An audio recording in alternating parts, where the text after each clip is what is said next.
할렐루야. 먼저 하나님 앞에 기도하겠습니다. 거룩하신 하나님, 은혜 감사합니다.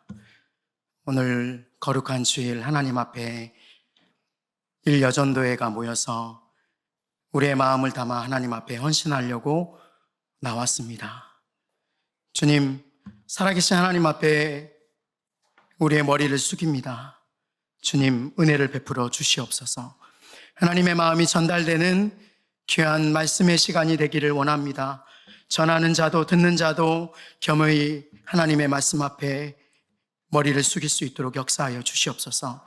오늘 이 시간에 이곳에 좌정하셔서 임재하셔서 기름 부으실 하나님을 만나고 경험하는 살아있는 예배가 될 수 있도록 역사하여 주시옵소서. 그 하나님의 은혜를 경험하고 한 주간도 주와 함께 동행하기 원합니다. 말씀으로 동행하고 찬양으로 동행하고 기도로 동행하는 살아있는 하나님과 동행하는 우리의 삶이 될 수 있도록 역사하여 주시옵소서.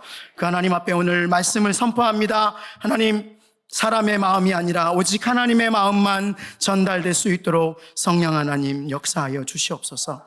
감사드리며 우리를 너무나 사랑하시는 우리 주 예수님의 이름으로 기도하옵나이다. 아멘. 할렐루야.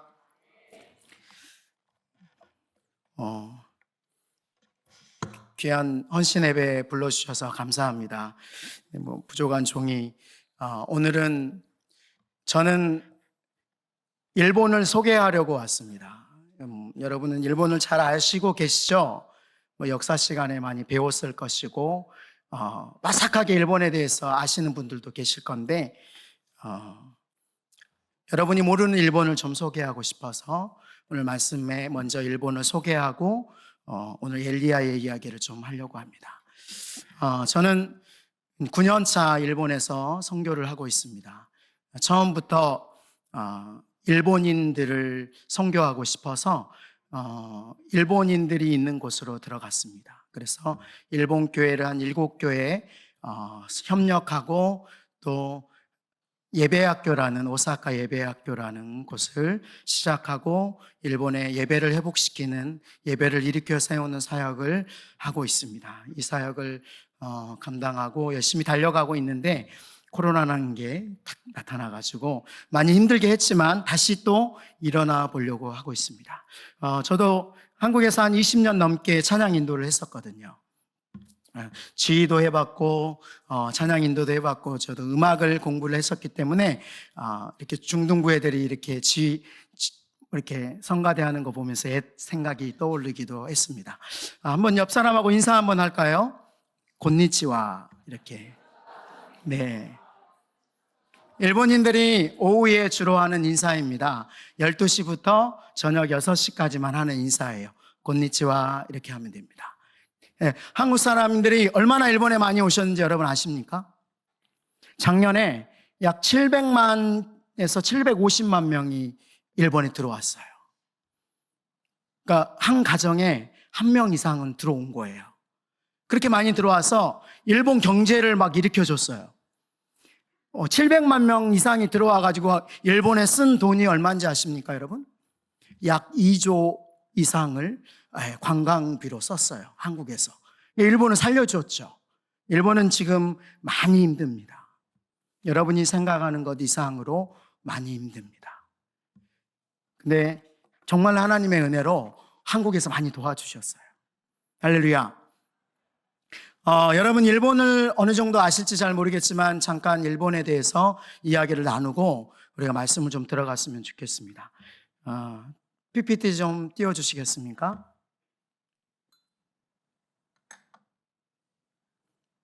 네. 자, 일본의 인구가 얼마인지 여러분 아세요? 네, 여기 나와 있죠. 1억 2,300만, 400만 가까이 됩니다. 많죠? 네, 엄청나게 많은 숫자예요. 그 중에, 네, 교회 수는 약 7,700 몇 개죠? 27개가 코로나 전이었어요. 코로나 후에 7,100개 교회로 줄어들었습니다. 이게 올해 2월에 나온 통계예요. 7,000교회. 그 중에요, 목사님이 안 계시는 교회가 1,124개. 신도수는 약 50만 명이라고 코로나 전 통계였어요. 지금은 40만 명도 되지 않을 것이다 라고 추측하고 있습니다. 목사님들은 9,432명, 그 중에 80%가 70세가 넘었습니다. 그리고 선교사님들은 그 중에 365명 정도가 공식적으로 활동하고 있고, 공식적이지 않고 이렇게 단체나 이런 데로 들어오신 분들을 포함하면 선교사의 숫자가 목사님들의 숫자보다 많습니다. 그 나라가 일본이에요. 여러분 아다시피 일본에 여행을 가면 알겠지만 가는 곳곳마다 신사가 있잖아요. 그렇죠? 보셨죠? 그 신사가 얼마나 많냐면요, 87,000개가 넘어요. 전국에요. 그 신사를 믿는 사람들이 8,800만 명. 그리고 그 신사 옆에는 또 절이 있습니다. 절이 있는데 이 절을 믿는 사람들은 8,500만 명. 좀 이상하지 않습니까? 두 개 합치면 1억 2천이 넘는데요. 왜 그럴까요? 한 사람이 절에도 가고, 한 사람이 신사도 가고, 한 사람이 교회도 옵니다. 그래서 뒤죽박죽이에요. 개인 종교로는 가장 많이 믿는 데가 창가학회, 여러분 많이 들어보셨죠? 남묘호량교, 호랭교, 조혜련이 예전에 믿었던 그 종교거든요. 한 8천만 정도가 믿어요. 아주 많은 사람들이 믿습니다. 그렇게 기독교 아닌, 크리스찬이 아닌 사람들이 많이 존재해요.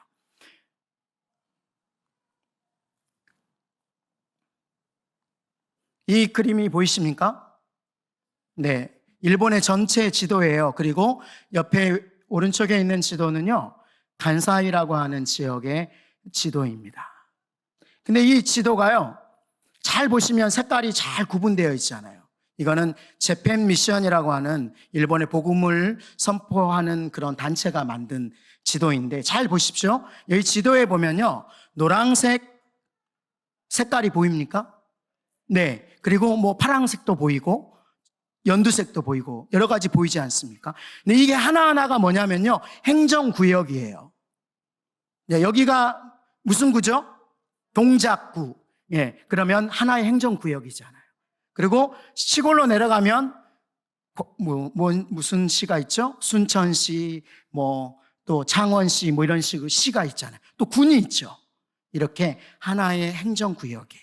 이렇게 다 나눠놨는데 왜 색깔을 넣었을까요? 저 중에는 노란색하고 연두색은 인구가 5만 미만의 행정지역이거든요. 근데 교회가 하나도 없어요. 저 많은 지역이 교회가 한 군데도 없어요. 그리고 파란색, 빨간색 이런 데는 10개 이상의 교회가 있는 곳이에요. 심각하지 않습니까? 우리가 생각했던 일본하고 조금 뭔가 다르죠. 근데 일본을 좀 아셔야지 여러분이 일본에 대한 이해를 할 수 있습니다. 왜냐하면요, 저도 일본을 되게 싫어했거든요. 근데 일본을 알면 기도하게 됩니다. 할렐루야. 다음 사진을, 네. 일본은 우리보다 훨씬 빨리 기독교를 받아들였어요. 일본이 기독교를 1549년에 받아들였거든요. 근데 그 당시에는 개신교와 천주교가 나눠지지 않는 상황이에요. 스페인 소속의 프란시스코 사비엘이라는 선교사가 나가사키라는 현에 처음으로 들어오게 돼요. 그리고 복음을 선포해요. 어떤 복음을 선포하냐면, 너희가 신이라고 믿는 천황, 그리고 너희가 너희의 생명을 마음대로 주무를 수 있는 다이묘라고 하는 주군, 이 사람들보다 더 위에 우리의 하나님이 계셔. 그 하나님이 너희를 사랑하신대라고 전도하기 시작했어요. 1556년 약 5, 6년 만에 신자가 2,000명이 돼요. 할렐루야. 금방 급속도로 신자가 늘어남아요. 그리고 이 사비엘이라는 선교사는 나는 여기서 이제 다른 나라로 가야 되겠다라고 일본을 떠납니다. 그리고 다른 선교사들이 들어와서 복음을 전해요. 그 당시에 큐슈라는 지역에 약 80만 명이 살았다고 해요. 큐슈는 어디냐면요, 후쿠오카를 밑으로 해서 전대 지역이에요. 그 지역에 80만이 살았는데 얼마나 많은 사람이 크리스찬이 됐냐면요, 약 60만 명 정도가 예수를 믿었어요. 할렐루야. 그 복음이 급속히 전파되면서 너도 나도 예수를 믿게 돼요. 우리가 우리의 역사 가운데 있지만 임진왜란 때 그 예수를 믿는 사람이 우리나라에 쳐들어온 사건이 있거든요. 그게 너희가 가서 싸우지 않으면 너희를 다 죽여버리겠다라고 도요토미 히데요시가 이렇게 명령을 내렸기 때문에 어쩔 수 없이 우리나라에 싸우러 왔었습니다. 그 정도로 엄청나게 복음이 전파되었어요. 그리고 그게 어디까지 올라가냐면요, 그 당시에 일본의 수도 교토까지 복음이 순식간에 막 치고 올라와요. 이걸 본 도요토미 히데요시가 겁이 나요. 나보다 더 높은 신이 있어? 내 명령을 거부할 수 있는 신이 있네? 이 이야기가 인도에서 들어온 무역상이 이렇게 이야기를 합니다. 내가 인도를 가봤더니 그렇게 들어온 영국인들이 막 처음에 좋은 것도 주고 포도 주고 총도 주고 이런 것들을 막 신문물을 주다가 어떻게 한다고요? 자기네를 정복하더라 라고 이야기해 줍니다. 그랬더니 도요토미 히데요시가 뭐라고 하냐면 기독교를 금지하는 명령을 내려요. 그래서 도요토미 히데요시부터 일본은 종교의 박해가 시작됩니다. 기독교의 박해가 시작돼요. 넘어가겠습니다. 그때 당시에 박해를 통해서 순교한 사람이 여기에 적혀 있지만 20만에서 최대 40만 명. 제가 큐슈 지역에 몇 명이 예수를 믿었다 그랬죠? 60만 명. 그러니까 절반 이상이 예수를 위해 죽으셨어요. 할렐루야. 죽임을 당했어요. 놀랍지 않습니까?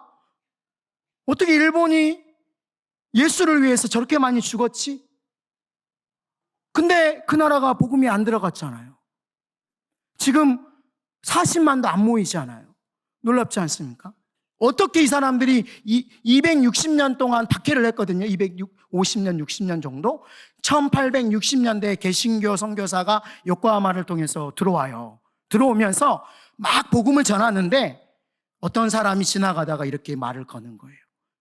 우리도 예수 믿어요. 할렐루야. 그래서 가꾸레 키리스탄이라고 하는 숨은 그리스도인이라는 이름이 전 세계에 알려지게 돼요. 260년 동안 이들은 숨었잖아요. 숨어서 기도하고 기도했습니다. 이게 뭘까요? 놀라운 그림이지 않습니까? 말도 안 되는 그림이에요. 불상과 십자가가 같이 있어요. 이런 그림 본 적 있으십니까? 저는 처음에 이걸 보고 말도 안 돼라고 생각을 했어요. 말도 안 돼. 근데 이게 뭐냐면요, 260년 동안 박해가 있었던 그 나라에서 믿음을 지키고 싶은 거예요. 근데 천주교, 개신교랑 구분되기 전에는 십자가를 놓고 기도했잖아요. 그래서 십자가가 필요했어요. 내가 믿음의 사람이다라고 보여주고 싶었거든요. 그래서 집에다가 이렇게 불상을 놨는 거예요. 사람이 오면 불상, 사람이 가면 십자가. 저렇게 260년을 버텼어요. 오사카에 가면은 절이 하나 있습니다. 근데 그 절이 어떤 절이냐면요, 이 박해를 받던 일본 사람들이 절을 사버렸어요. 절을 사서 교회라고 이런 간판을 못 붙이잖아요. 그러니까 사람들이 모여드는 거예요. 모여들어서 이렇게 이런 타종하는 큰 종 아십니까? 그 종에 한 사람씩이 안으로 들어가요. 왜 들어갔을까요? 그 안에서 기도하려고. 지금도 가면 그 안에 이렇게 머리를 숙이고 쑥 들어가서 보면 여기에 십자가가 그대로 그려져 있어요. 그러니까 한 명은 옆에서 뭐 하냐면 종을 치는 게 아니라 망을 보는 거예요, 뒷사람들은. 그리고 마음껏 거기서 기도하는 거예요. 하나님, 빨리 오세요. 예수님, 빨리 오셔서 우리를 이 박해 가운데서 구원해 주세요. 라고 기도했어요. 이게 나가사키에 가면은 있는 그림입니다. 모든 사람들을 다 나가사키로 끌고 갔어요. 끌고 가서 거기서 처형을 했어요. 정말 눈물이 나오겠지만 영화의 한 장면이 위에 있는 것은 침묵, 사일런스라는 영화를 한번 기회가 되시면 꼭 봐보셨으면 좋겠습니다. 예수를 믿지 않으면은 예수를 부인하면 내가 살려주겠다 하고 제일 처음에 나오는 저 예수님 그림이 있는 발판이 보이시죠? 저게 후미에라는 고문이에요. 저기에 온 동네 사람을 다 모읍니다. 이렇게 모아서 예수님의 그림에 발로 밟고 침을 뱉어요. 그러면 너는 예수 안 믿는 사람이야 라고 살려주는 거예요. 여러분은 할 수 있겠어요? 그러면 머뭇거리다가 못하잖아요. 그럼 너는 예수 믿구나 잡아가는 거예요.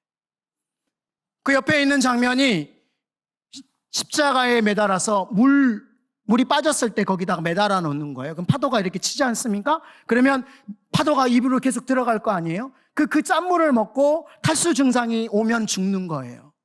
최대 3개월을 버텼다고 해요.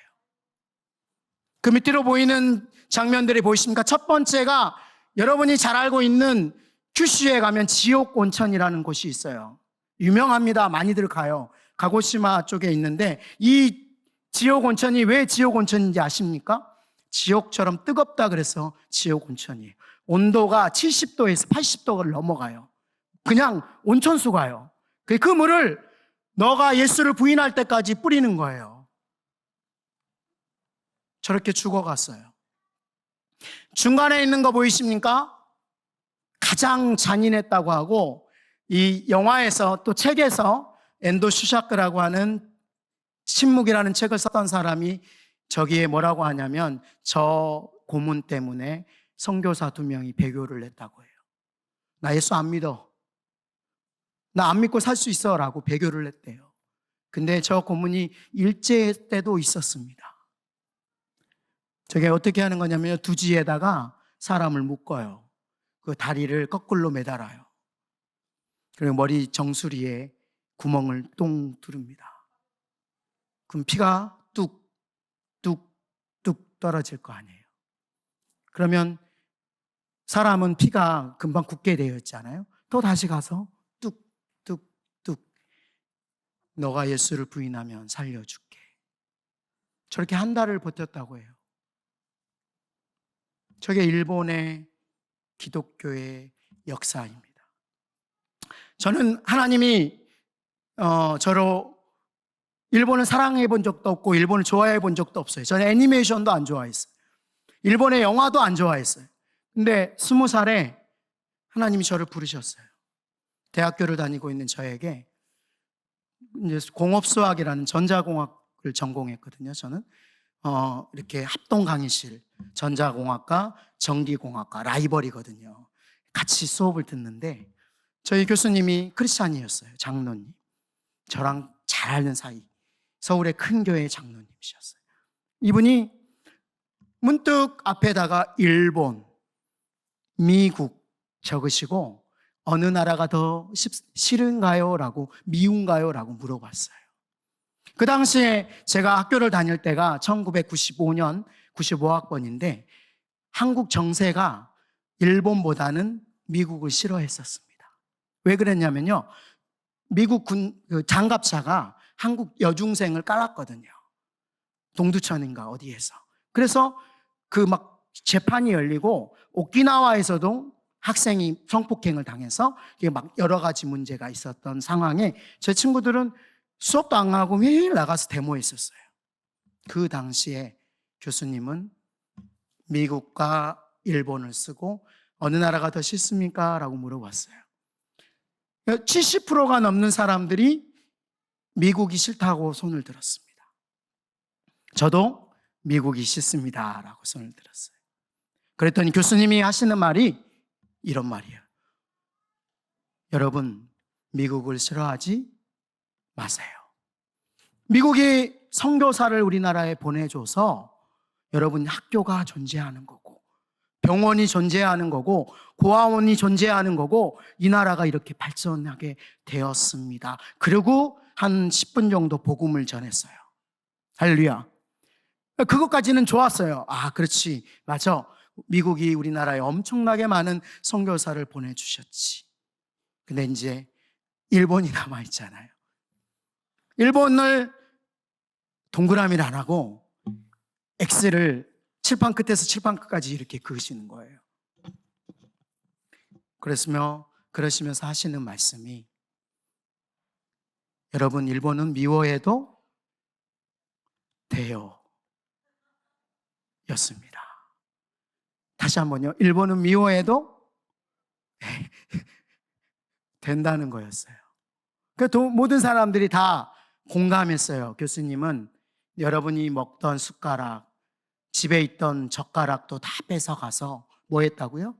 총알을 만들고 잡아가서 일시키고 나쁜 일 시키고 그런 나라가 일본이에요 라고 하시면서 이야기를 하시는데, 제 마음에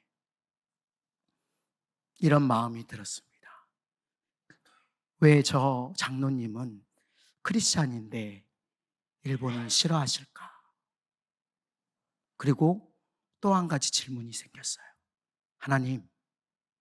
하나님도 일본이 싫으세요? 라고 물어봤습니다. 20살이에요, 저. 한국 나이로 20살 때 앉아가지고 하나님 앞에 그렇게 물어봤어요. 그랬더니 하나님이 아무 말씀도 안 하시더라고요. 그리고 2시간 수업인데 30분 수업하고 수업이 끝났습니다. 저는 앉아 있었어요, 그 자리에. 그리고 하나님한테 계속 물어봤어요.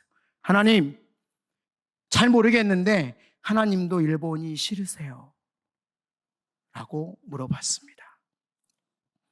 아무런 대답이 없으셨어요. 그리고 주일이 되었습니다.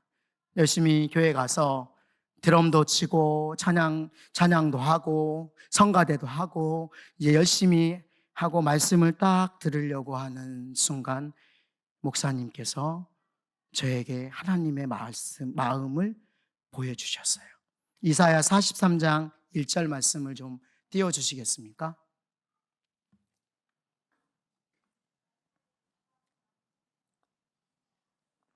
다 같이 한번 읽어보겠습니다. 시작. 야곱아, 너를 창조하신 여호와께서 지금 말씀하시느니라.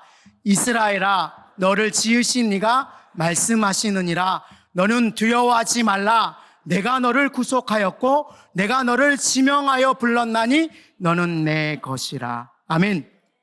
이 말씀을 하시면서 목사님하고 저하고 아무런 대화도 하지 않았는데 목사님은 이렇게 말씀하셨어요. 여러분이 벌레일 때, 야곱일 때도 하나님은 사랑하셨고, 할렐루야. 여러분이 이스라엘로 이름이 바뀌고 크리스찬이 되었을 때도 하나님은 사랑하신다.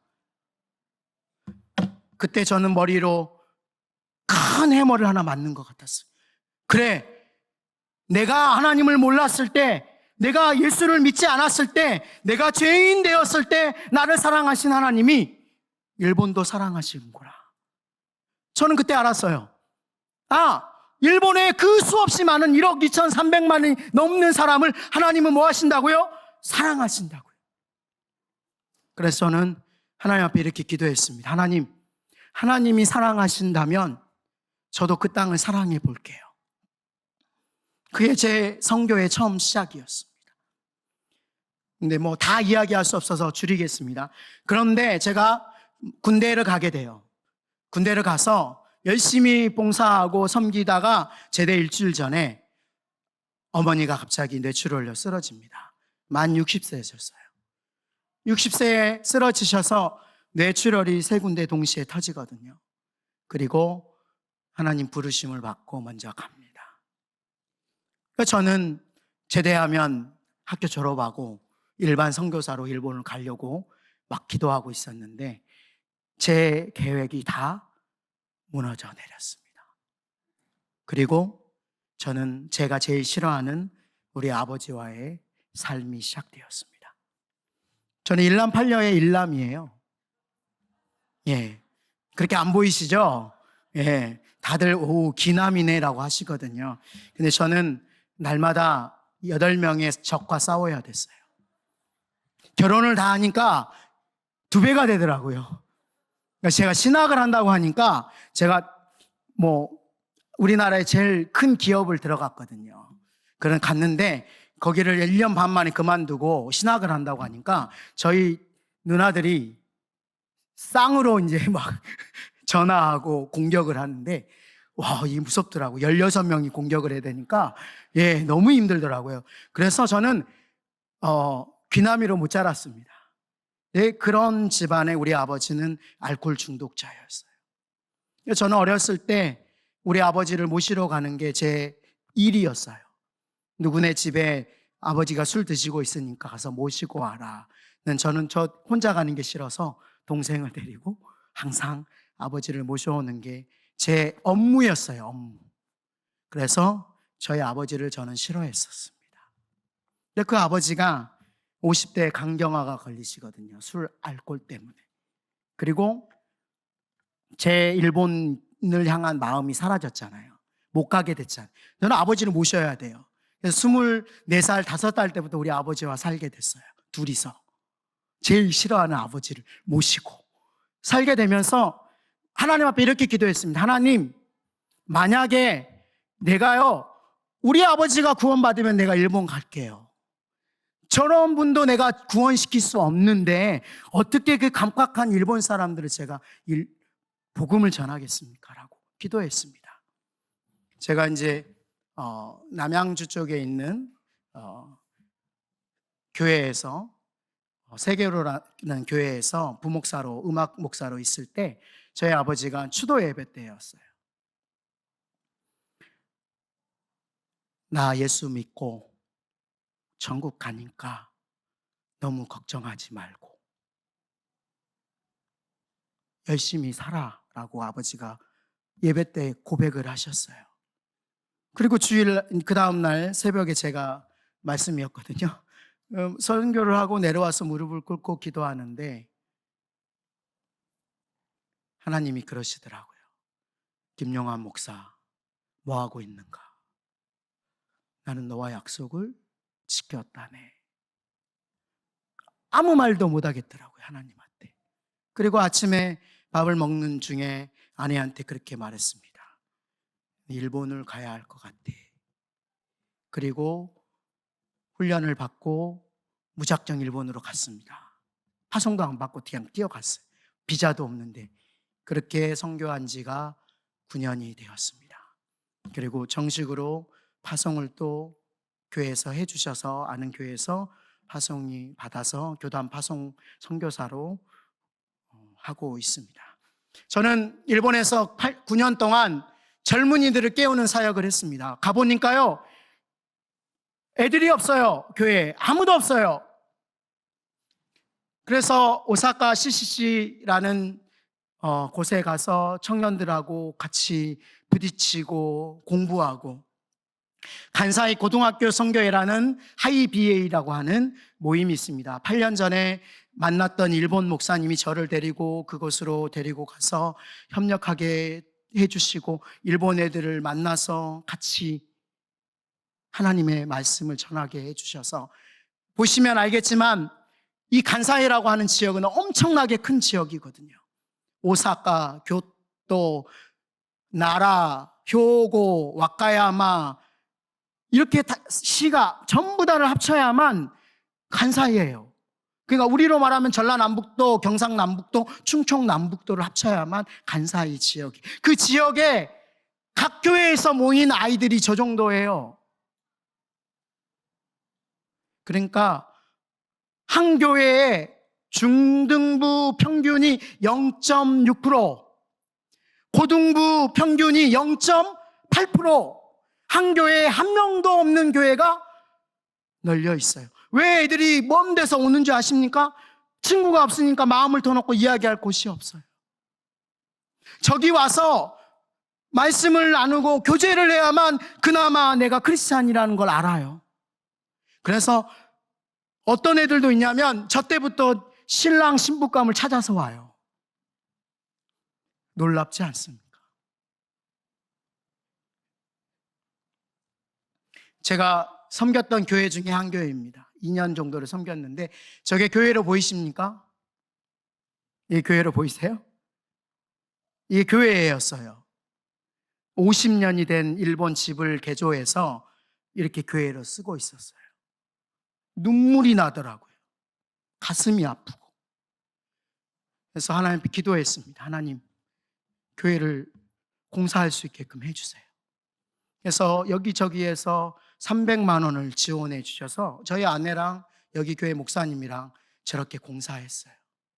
그리고 이렇게 성도들이 모여들게 됐습니다. 그리고 2년 사역을 하고 저희는 이 교회를 또 나왔습니다. 얼마 전까지 있었던 교회예요. 토요나카 제1부흥교회. 3세대, 4세대 일본인 교포들이 있는 교회인데 이미 3, 4세를 지나가면 일본인이에요. 한국어도 못하고. 그곳에 가서 또 봉사하고 섬기다 보니까 이 교회도 20년 넘게 도배 하나 못했대요. 물이 막 천정에서 떨어지는데도 그대로 놨어요. 그래서 앞에 했던 교회 목사님한테 도움을 청해서 셋이서 이번에는 저랑 그 목사님이랑 아내랑 저렇게 공사를 하고 사역을 하고, 여기는 일본 오사카에서 한 2시간을 가야만 있는 히메지라는 곳이에요. 갔더니 찬양 인도할 젊은 사람이 아무도 없어요. 그래서 마에지라는 사람을 제가 데리고 가서 그 교회에서 찬양 인도자로 세우고 저희는 또 얼마 전에 저 교회를 빠져나왔습니다. 오사카에 가면은 니시나리라는 구가 있어요. 니시나리 구에 가면은 수없이 많은 노숙자들이 널려져 있습니다. 일본은 잘 사는 나라라고 우리가 생각하는데 왜 이렇게 많을까요? 정부가 포기한 사람들이.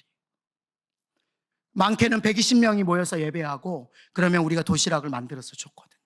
코로나 가운데서는 40명 정도가 모여서 사역을 했습니다. 지금은 저 사역을 내려놓고 제가 만난 신학생들하고 개별적으로 만나서 복음을 전하고 사역을 합니다. 이런 사역들 왜 했냐면요, 저희가 사역을 해보니까 일본 교회가 예배가 다 죽어버렸어요. 예배가 죽었어요. 예배를 왜 드려야 되는지를 몰라요. 그냥 종교 행위예요. 하나님 앞에 나아가서 찬양하고 기도하고 말씀을 듣는다는 열정이 제로예요. 그래서 젊은이들을, 하나님을 믿는다고 하는 이들을 깨워야겠다라고 생각하고 예배학교라는 곳을 아내랑 공사해서 이런 공간을 만들었습니다. 그리고 집회를 하고 훈련을 시키려고 시작을 했는데 2020년 코로나가 터졌습니다. 일본인들은 전혀 모이지를 않았어요. 지금까지도 모이지를 않아요. 그리고 저희는 또 다른 꿈을 꾸게 됐습니다. 교회 협력을 내려놓고요. 그러면 하나님, 저희가 교회를 시작해 보겠습니다. 그래서 오사카 예배하는 교회 개척을 제가 이제 들어가면 시작합니다. 할렐루야.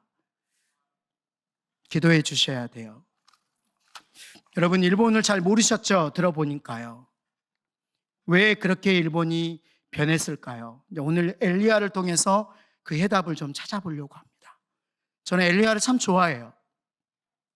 엘리야가 왜 좋냐면요, 저 같았거든요. 조금 막 뜨겁고 열정이 있고 막 해야 되고. 근데 엘리야를 여러분 얼마나 알고 계십니까? 막 엘리야 좋아하잖아요. 막 지금은 엘리야 때처럼 막 찬양하고 막 뜨겁게 하잖아요. 근데 엘리야에 대해서 얼마나 아십니까? 라고 딱 물어보면, 엘리야의 개인 정보에 대해서 물어보면 다 모르세요. 오늘 우리가 17장 1절, 원래는 한 29절부터 16장 29절부터 읽어야 되지만 17장 1절에 갑자기 엘리야가 등장해요. 우리 다시 한번 17장 1절을 큰 목소리로 읽어보겠습니다. 시작.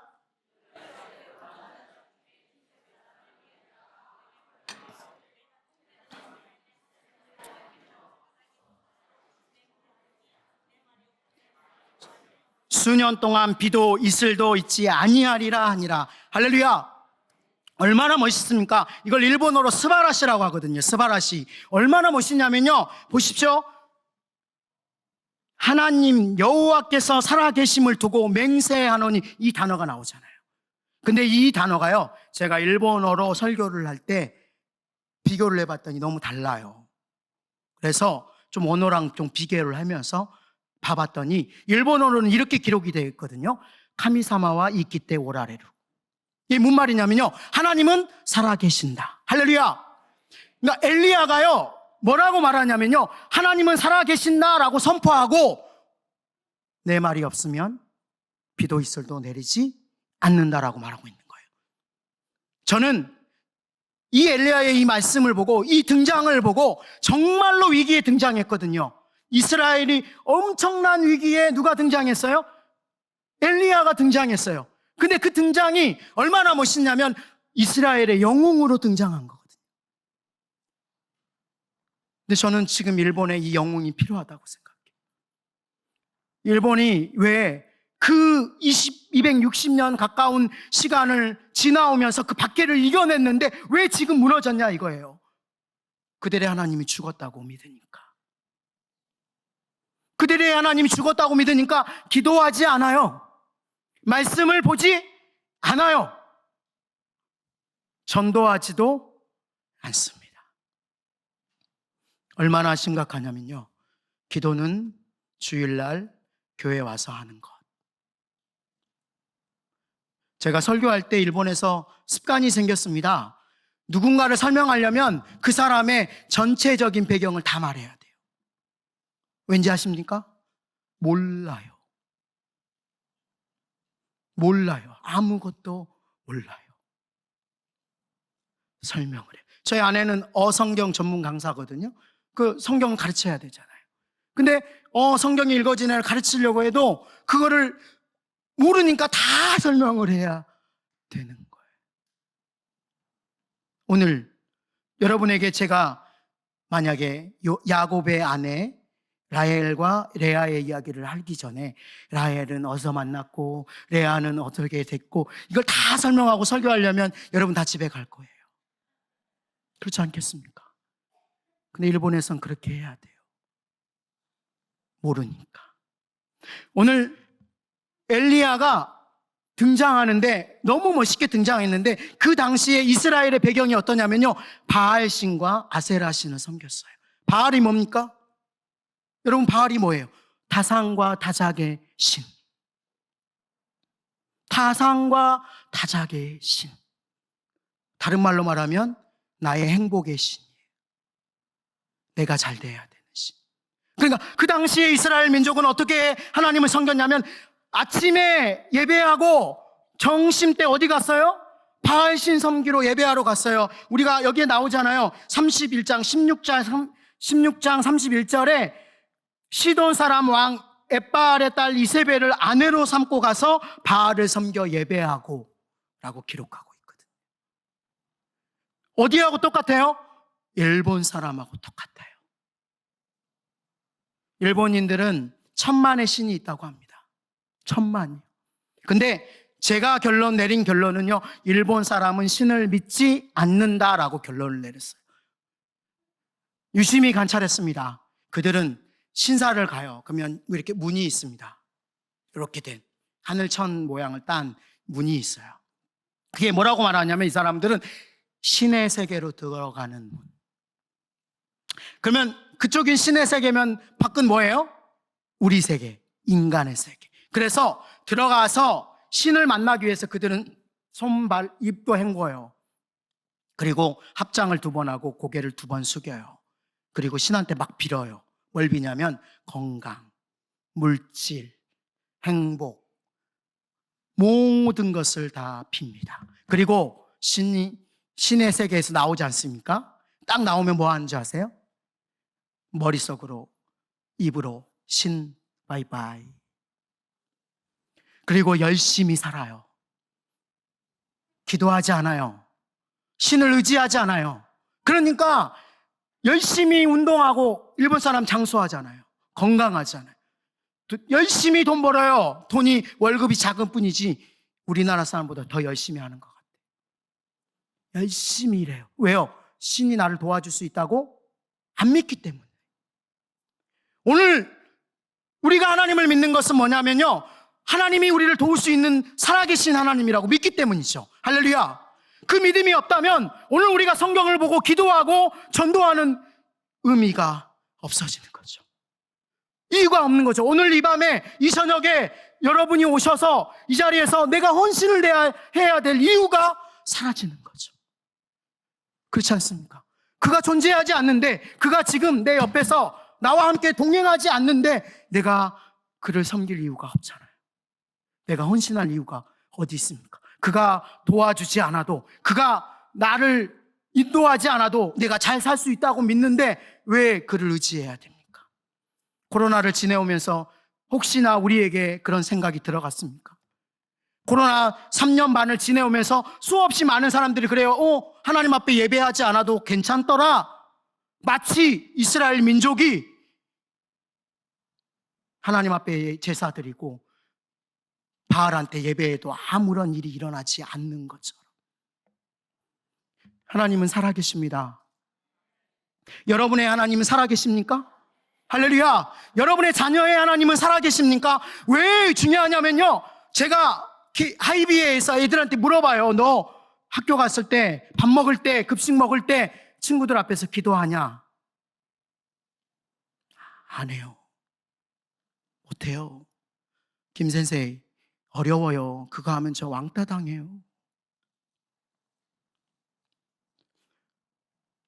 그래서 일본의 기독교는 죄를 죄라고 말하지 못해요.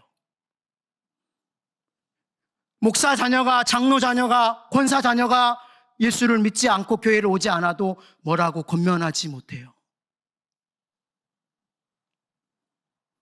우리의 하나님이 부끄러워졌어요. 하나님은 일본에서 아무것도 못하는 존재가 되어버렸어요. 여러분의 하나님은 어떻습니까? 오늘 엘리야가 선포하잖아요. 하나님은 살아계신다. 하나님은 죽지 않으셨다. 그 가뭄 시간 동안 하나님은 누구를 준비하셨냐면 엘리야라는 영웅을 준비하셨어요. 불이 하늘에서 떨어지는 엘리야가 아니라 하나님은 살아계시다라고 선포하는 그 엘리야를 준비하셨다는 거예요. 오늘 한국교회, 일본교회에 어떤 영웅이 필요할까요? 기적을 일으키고 전도 많이 하고 기도 많이 하고 중요하죠. 저는 제일 중요한 사람이 하나님은 살아계시다라고 내 자녀에게, 내 이웃에게, 내 가족에게 당당하게 말할 수 있는, 그가 부끄럽지 않는, 그가 내 아버지고 내 하나님이라는 게 절대 부끄럽지 않는 선포를 할 수 있는 영웅. 그래서 엘리야의 이름은 여호와는 나의 하나님이다라는 이름을 가지고 있습니다. 여러분, 우리 동강교회 성도님들, 여러분의 삶 가운데 살아계신 하나님을 자랑스러워 하십니까? 저는 이게 선교, 헌신의 시작이고 선교의 시작이라고 믿습니다. 오늘 우리가 그걸 못하는데 우리의 자녀가 그걸 할 수 있다는 거 부끄러운 일일 것 같아요. 내가 믿는 하나님이 살아있음을 내가 경험하지 못하고 그렇게 나타나지 못하는데 어떻게 우리 아이가 그렇게 살아가라고 권면하고 기도해 줄 수 있을까요? 일본은 그런 나라입니다. 하나님을 몰라요. 하나님을 믿지 않는 사람이 수두룩해요. 근데 제가 하나님 앞에 기도해 봤어요. 하나님, 순교의 피가 있고 이렇게 기독교의 역사가 있고, 그리고 어떤 이는 예수를 믿으면 자기의 생명까지도 바치는 이들이 있는 이 땅에 왜 부흥이 없을까요? 왜요? 왜 지금까지 이 땅을 하나님 이대로 두셨어요? 수없이 많은 사람들이 이 땅을 선교사의 무덤이라고 하는데 왜 이 땅을 이렇게 만드셨어요? 라고 하나님 앞에 기도한 적이 있습니다. 하나님이 주신 마음이 그 땅에 크리스찬들이 변화되면 세계가 변화될 거야. 신뢰 변치 않잖아. 일본 사람들이 왜 지금 우리보다 경제가 막 떨어지고 어렵고 그러냐면요, 안 변해요. 이거 만들었으면 100년 동안 똑같이 만들어요. 안 변해요. 한 번 믿은 거는 안 변해요.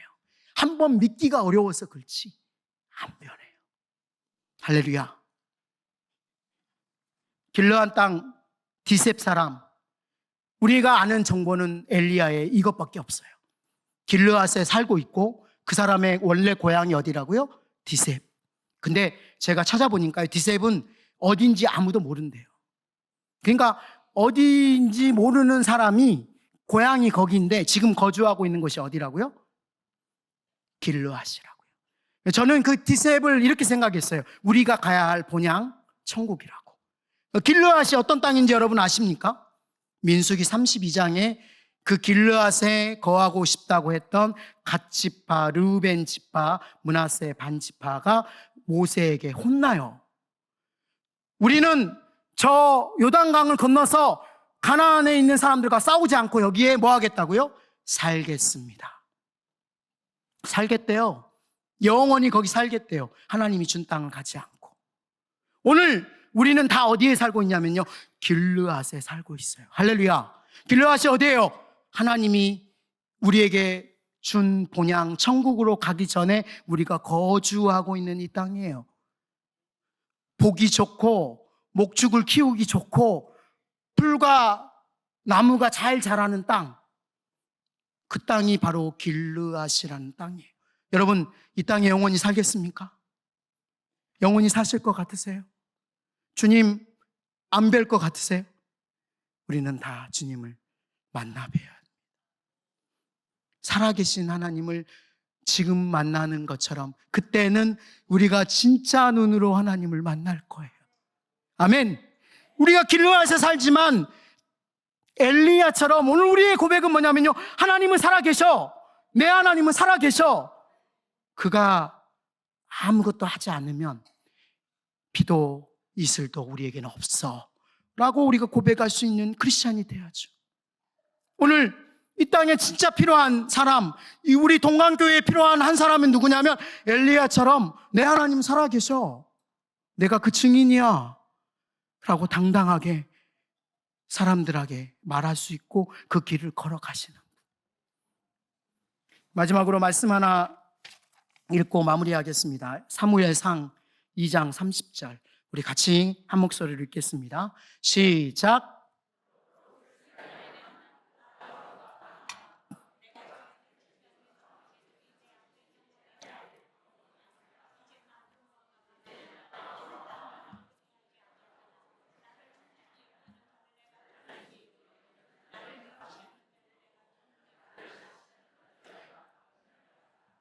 여기에는 하나님의 몇 가지 약속과 선언이 선포됩니다. 근데 중요하게 우리가 다시 한번 봐야 될 거는 이제 나 여호와가 말하노니 결단코 그렇게 하지 아니하리라.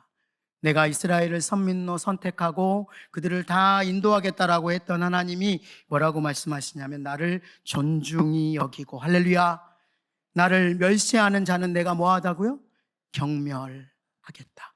우리가 하나님을 믿고 권사가 되고 집사가 되어서 여전도회가 되셨잖아요. 근데 하나님을 존중히 여길 건가? 경멸히 여길 건가? 엘리야처럼 내 하나님은 살아계셔라고 선포하면서 그를 높여드릴 때 하나님은 우리 여전도회를 통하여서 동강교회를 변화시킬 거라고 믿습니다. 그 주인공이 우리 여전도회가 됐으면 좋겠습니다. 그리고 여러분이 되셨으면 좋겠어요. 하나님은 화려한 사람, 스펙이 좋고 뛰어난 능력을 가진 사람을 찾고 있는 게 아니라 지금 한 사람, 내가 살아있음을, 하나님이 살아계심을 선포하고 그와 함께 살아가기를 원하는 사람, 그를 찾고 있다고 저는 믿습니다. 여러분 기도해 주십시오. 일본에 그런 사람들이 일어나야 되거든요. 그래서 저희는 청교회가 없어졌다고 하지만 저희는 한 교회를 세워보려고 해요. 그리고 그곳에서 만난 일본인들을 훈련시켜서 이곳저곳 교회가 없는 곳으로 보내려고 기도하고 있습니다. 여러분이 기도해 주셔야 할 때가 온 것 같아요. 일본이 그냥 나쁜 것만은 아니에요. 착하고 순진한 이들, 나쁜 사람들이, 정치하는 사람들, 그 보수층들이 다 좌지우지해서 그렇게 보여진 것뿐이지 그들은 순수하고 우리를 위해 기도했고 우리와 함께 사랑을 나눌 수 있는 사람들입니다. 할렐루야. 여러분이 일본을 기억하시고 일본에 열심히 하나님을 섬기는 크리스찬들과 선교사들과 목사님들을 위해서 기도의 눈물을 흘려주셨으면 감사하겠습니다. 기도하겠습니다. 하나님, 하나님의 마음을 함께 나눴습니다. 1억 2,300만이 넘는 하나님을 아예 모르는, 예수의 이름을 들어본 적도 없는 이들이 이웃 나라에 수없이 많이 존재합니다. 근데 우리는 그 나라가 미전도 종족이란 걸 잊고 살았습니다. 역사적으로 나쁘고 관계가 나쁘다고, 그들이 구원받아야 되고 하나님의 사랑을 받아야 된다는 것을 잊어버리고 살았습니다. 하나님 용서하여 주시옵소서. 이제 그들을 향하여 기도합니다. 그들이 변화돼서 하나님의 사랑을 알아서 하나님 우리와 함께 세계를 변화시키는 귀한 민족이 될 수 있도록 역사하여 주시옵소서. 이를 위해서 우리 동강교회 성도님들께서 기도에 동참하고 기도에 동참해서 그들이 변화되는 놀라운 역사가 일어날 수 있도록 하나님 은혜를 베풀어 주시옵소서. 오늘 이를 위해서 하나님 보내주셨다고 믿사오니 이 마음이 오늘 듣는 모든 이들에게 다 남아있기를 간절히 소원하오며 살아계시고 역사하시는 우리 구주 예수님의 이름으로 기도하옵나이다. 아멘.